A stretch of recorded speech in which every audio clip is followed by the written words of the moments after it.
Today's workout consists of two parts. The first part is 10 rounds for time, then there's going to be a short rest, then we're going to do 16 minutes alternating on the minute. Now let's jump into that first workout. So the first workout consists of 3 movements, 6 burpees, 12 air squats, and then we're going to sprint about 200 yards. For me, that's to the end of the block and back. For you, that might be slightly longer or slightly shorter, but just pick a distance that you can move swiftly through so you're not dogging it towards the end of the workout. And then we're going to incorporate a 15-second rest period. A lot of you are going to get done with that sprint and be huffing and puffing, hanging out here on the knees. So I want to incorporate that 15 seconds, but I want you to stay true to that time. Try not to go longer than 15 seconds and jump right back into those burpees and get the work done. Now let's talk about those burpees. Toes pointing forward, feet inside shoulder distance apart. We'll screw the feet into the ground so you create that torque, which creates a stability at the ankle joint as well as at the hip. Knees always track wide. We squeeze the glutes. We find that neutral pelvis. We hug the front of the sacrum in and up the spine so we create that core strength from the inside. And that's when we fold. We hop back, trying to maintain that strength the entire time. Doesn't have to be a hamstring stretch, so you can bend the knees as you come down. Placing the hands, elbows wrap in, hopping back, toes are tucked. Then we arch the spine, but as we do so, the belly's off the mat first, then ribs, then heart. So it's not just coming with the shoulders first and crunching in the low back, but we have that core engaged, so the belly comes off, then ribs, then heart. Then we snap the feet forward between the hands. So I don't want to see anyone hopping with the feet wide or the feet scattered or the toes pointing out. And if that's us, bring the toes together so we engage those muscles that run up the inner body, wrap our bones, wrap our spine. Now let's talk about those squats. Same thing with the squats as we did with the burpees.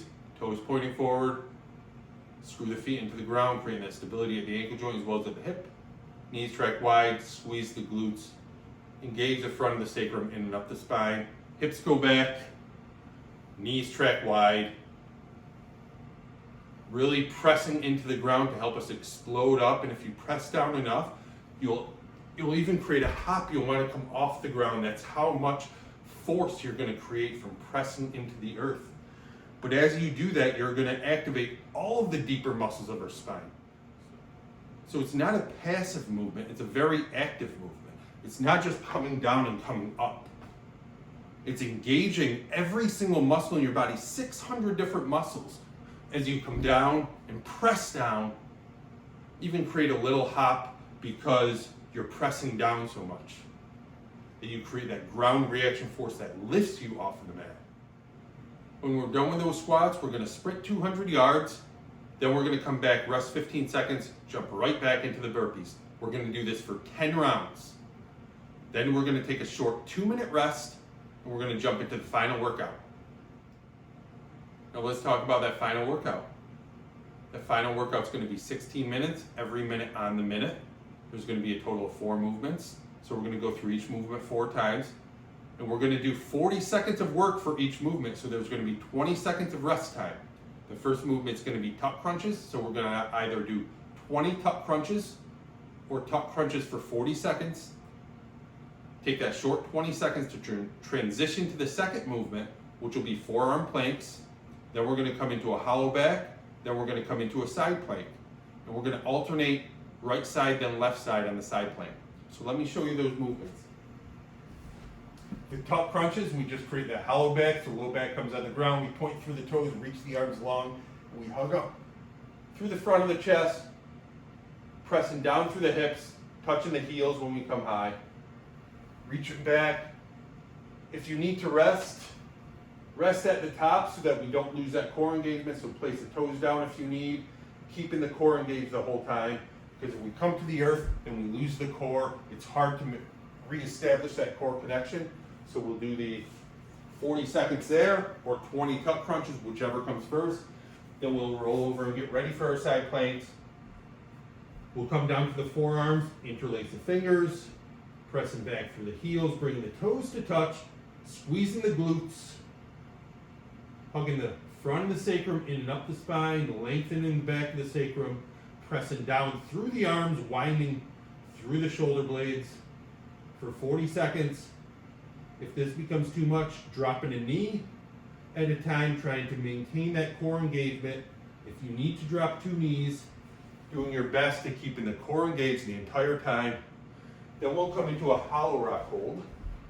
So we'll come to our back, posterior tilt the pelvis, low back on the earth, pointing the toes, hands up, lifting up, engaging the core, staying tight from toes to nose for 40 seconds, letting it go. If it becomes too much here, maybe place the one heel down at a time, maybe 2 heels, and then finally just letting it go and doing the best you can for 40 seconds. Then we're going to come into a side plank hold. So for the side plank, we're going to put the arm on the earth as we roll to the side, engaging the core, so the right side will be lifting up. We have options for this top arm, either to support yourself across the body, arm raised, even over the ear. Options for the head as well, to turn looking up, or whatever feels right for your neck.